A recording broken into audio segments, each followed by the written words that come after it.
Hello नमस्कार साथियों, स्वागत है एक बार फिर से आप सभी का फिक्स टारगेट 2.0 परिवार के एक और नई क्लास में। दोस्तों, जितने भी स्टूडेंट 2023 में 2023-27 सेशन से ग्रेजुएशन कर रहे हैं और भाई साहब यदि आप बीआरबी यानी कि भीमराव अंबेडकर यूनिवर्सिटी से हैं तो आप लोगों के लिए आज की क्लास इंपॉर्टेंट है, क्योंकि आज के इस क्लास में हम लोग आंसर की रिव्यू करेंगे जिस स्टूडेंट ने एमआईसी पेपर में हिस्ट्री रखा था उसका। ठीक है, हिस्ट्री पेपर का जिसका एग्जामिनेशन था, आप लोग फटाफट से आंसर की मिलाते जाइएगा जो आपसे 10 ऑब्जेक्टिव क्वेश्चन पूछे गए थे।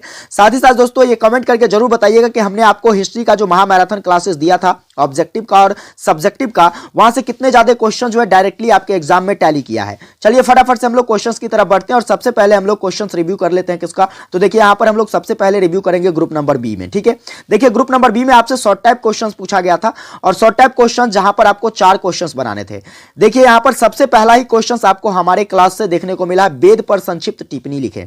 वेद पर मैंने एक डिटेल क्लास आपको प्रोवाइड किया था, आपने अगर देखा होगा तो इसको जरूर अच्छे तरीके से लिखा होगा। चलिए आगे बात करते हैं। तो अगला नंबर क्वेश्चन, प्राचीन भारत में धर्म की अवधारणा, ये भी मैंने आपको बहुत ही डिटेल में पढ़ाया था और ये तो मैंने आपको सुबह में ही पढ़ाया था कि प्राचीन भारतीय चिकित्सा शास्त्र पर क्या करें, तो एक संक्षिप्त टिप्पणी करें। तो देखिए लगातार 4 क्वेश्चन जो है आपको हमारे गेस क्वेश्चन से देखने को मिल गया है। बाकी भारतीय कला एवं संस्कृति की विशेषता, इसके बारे में भी मैंने आपको पढ़ाया है और साथ ही साथ जो है सिंधु घाटी सभ्यता के व्यापार और व्यापार व्यवस्था के बारे में मैंने आपको नहीं पढ़ाया था।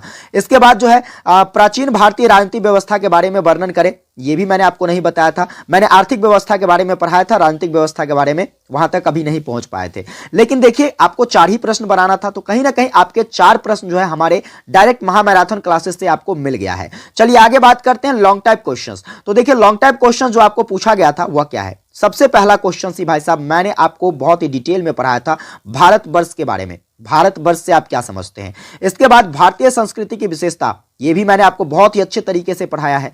इसके बाद प्राचीन वैदिक शिक्षा व्यवस्था या भारत की जो प्राचीन शिक्षा व्यवस्था क्या रही थी, इसके बारे में भी मैंने आपको पढ़ाया है। तो ये 3 क्वेश्चंस लगातार आपको हमारे गेस्ट क्वेश्चन से, और एक क्वेश्चन ये तो सुबह में भी मैंने आपको पढ़ाया था कि स्वास्थ्य के लिए जो है योग का क्या महत्व है, योग यानी कि व्यायाम करना जो है हमारे लिए क्यों आवश्यक है हमारे स्वास्थ्य के लिए, ये तो मैंने आपको बहुत ही डिटेल में पढ़ाया था। तो कहीं ना कहीं 4 प्रश्न जो है आपको देखने को मिलता है, जिसमें से आपको केवल 3 ही प्रश्न बनाना था, मेरे क्लास से आ गया है। अब आइए ऑब्जेक्टिव की तरफ रुक करते हैं और बारी बारी से ऑब्जेक्टिव क्वेश्चंस को मिलाते हैं। ऑब्जेक्टिव क्वेश्चंस तो भाई साहब एक भी ऐसा नहीं है जो मैंने आपको नहीं पढ़ाया है।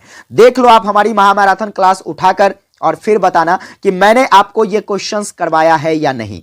पूर्व वैदिक काल का समय क्या था, 1500 बीसी से लेकर 1000 बीसी तक। ठीक है, इसके बाद बात करेंगे। देखिएगा अगला प्रश्न, ऋग्वेद में कितने मंडल हैं भाई, 10 मंडल है ऋग्वेद में। इसके बाद बात करें, देखिए अगला प्रश्न क्या है, वेदांग कितने हैं, बार बार मैंने आपको पढ़ाया है, वेदांग जो है 6 है, ऑप्शन बी हो जाएगा। इसके बाद देखेंगे अगला प्रश्न, हीनयान जो है यह किस धर्म से संबंधित ग्रंथ है, तो भाई साहब यह आपका बौद्ध धर्म से संबंधित है, हीनयान और महायान। इसके बाद बात करेंगे महावीर स्वामी का वास्तविक नाम, इसे वर्धमान महावीर के नाम से जाना जाता था, ऑप्शन नंबर आपका दूसरा सही हो जाएगा।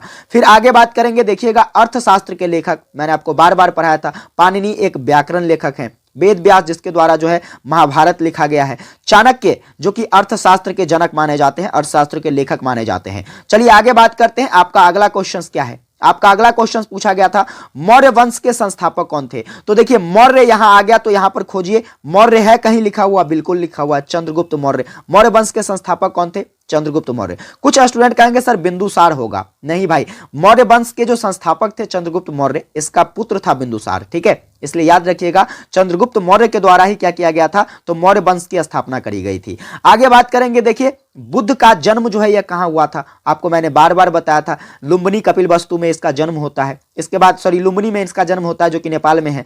आगे बात करेंगे अगला प्रश्न क्या है, तो आपका अगला प्रश्न है आयुर्वेद का पिता किसे माना जाता है, धन्वंतरी को क्या माना जाता है, आयुर्वेद का पिता माना जाता है। चलिए आगे बात करते हैं, जो कि आपका जो है जे नंबर ऑब्जेक्टिव क्या पूछा गया था, आखिरी ऑब्जेक्टिव है यह, कहता है आर्यभट्टियम जो है यह किसका ग्रंथ है भाई साहब, इसकी रचना जो है आर्यभट्ट के द्वारा किया गया था। ये सारे के सारे ऑब्जेक्टिव क्वेश्चंस मैंने आपको अपनी मैराथन क्लासेस में कवर करवाया है।